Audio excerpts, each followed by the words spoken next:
हाँ जी, तो पाजी सिटाडेल हनी बनी सीरीज Amazon प्राइम पर आ चुकी है। अब सिटाडेल क्या है, वो एक सीक्रेट एजेंसी है जो वर्ल्ड लेवल पे ऑपरेट करती है। वो ना तो इंडिया वो ना तो यूएस के अंडर ऑपरेट करती है। एक इंडिपेंडेंट फिक्शनल वर्ल्ड लेवल तक ऑर्गेनाइजेशन है, सीक्रेट एजेंसी है जो वर्ल्ड ऑर्डर को अपने हिसाब से चलाती है ताकि इस वर्ल्ड में पीस बना रहे। वैसे तो आप सिटाडेल हनी बनी को ऐसे ही देख सकते हो, बट मैं रेकमेंड करूंगा कि आप ओरिजिनल प्रियंका चोपड़ा वाली सिटाडेल देख लेना ताकि आपके बहुत सारे डाउट्स क्लियर हो जाए। तो बात करें सिटाडेल हनी बनी की, तो एक साइंटिस्ट ने एक ऐसा डिवाइस बनाया है जिससे इस सारे वर्ल्ड के सीक्रेट एजेंट्स की, वेपन्स की, इन सारे इंपॉर्टेंट फिगर्स की ऑल अराउंड द वर्ल्ड, इनकी पर्सनल आइडेंटिटी, इनकी लाइफ कॉम्प्रोमाइज हो सकती है। और इसी को लेकर जद्दोजहद चल रही है सिटाडेल और सिटाडेल में से ही निकले कुछ गद्दारों की जो अपना सेपरेट ऑर्गेनाइजेशन बनाने की सोच लेते हैं। तो क्या है सिटाडेल हनी बनी ओरिजिनल सिटाडेल से अच्छी है? बिल्कुल, ये उसके मुकाबले कुछ ज्यादा ही फास्ट पेस्ड है, आपको बोर तो बिल्कुल भी नहीं होने देती है,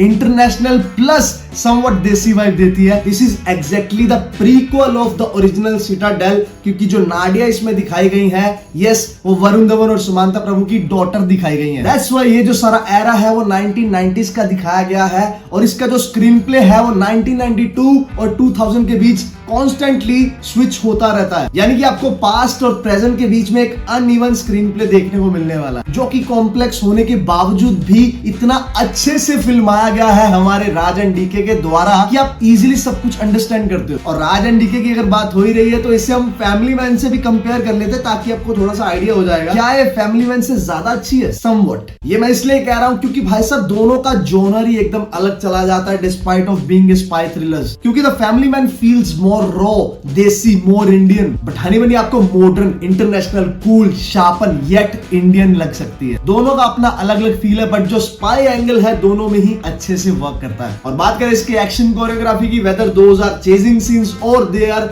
hand to hand combat scenes, इतने ज्यादा लाजवाब बनाए गए ना भाई साहब, इतने एलिगेंट, इतने डिफाइंड शॉट, आपको पता चलता है जब वो ब्लॉक कर रहे हैं, आपको पंच कर रहे हैं। अदरवाइज नॉर्मल सीरीज में हमें कैमरास ही झूलते हुए दिखते हैं, हाथ किसके कहां जा रहे हैं पता ही नहीं चलता है। इसमें ना आपको हल्के हल्के समवट लॉन्ग शॉट्स भी देखने को मिलेंगे जैसे आपने एक्सट्रैक्शन में देखा था। हालांकि इसमें वो कट्स लगाए गए हैं ट्रांजिशंस के साथ, बट स्टिल वो एक्शन सीन्स देखना it was a visual treat, specially Samantha Prabhu भाई साहब, उनकी जो एक्शंस थे ना, she is a pro bro. अच्छा, इस सीरीज की ना एक और खास बात है, आपको मेकर्स ना कंफ्यूज करके रखते हैं, हीरो कौन है विलन कौन है, इसकी जो परसेप्शन है ना वो टाइम टू टाइम चेंज होती रहती है। 4th 5th एपिसोड तक तो आपको एग्जैक्ट क्लैरिटी ही नहीं होती है कि एग्जैक्ट विलन कौन है और एग्जैक्ट हीरो कौन है, हमें किसको सपोर्ट करना भाई। So this is the real spy thriller वाली सीरीज ब्रो, जहां आपको गद्दारी, दुनिया को बचाना, अपने एजेंट्स की पर्सनल आइडेंटिटी को रिवील ना होने देना, चेजिंग सीन्स, कोवर्ट ऑपरेशंस, ऊपर से परफेक्ट एक्शन का तड़का, और इन सब के बीच पर्सनल रिलेशंस, इमोशनल ड्रामा जो इसकी स्टोरी को और भी ज्यादा डीप कर देते हैं कि कैसे आपके इमोशनल डायलेमा, सेकंड थॉट्स आपके मिशन को कॉम्प्रोमाइज कर सकते हैं। देखो, आपको इसका जो स्क्रीन प्ले है वो कुछ हद तक कंफ्यूजिंग लग सकता है, बट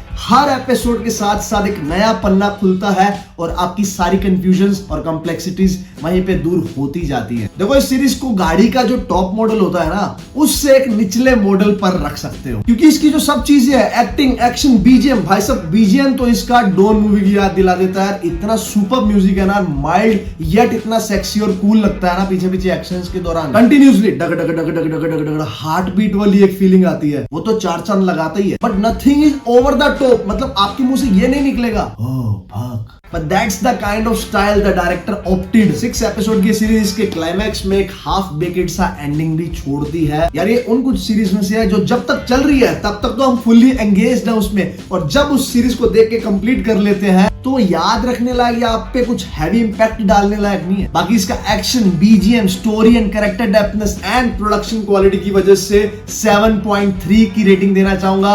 हम मिलेंगे आपको अगली वीडियो में, धन्यवाद।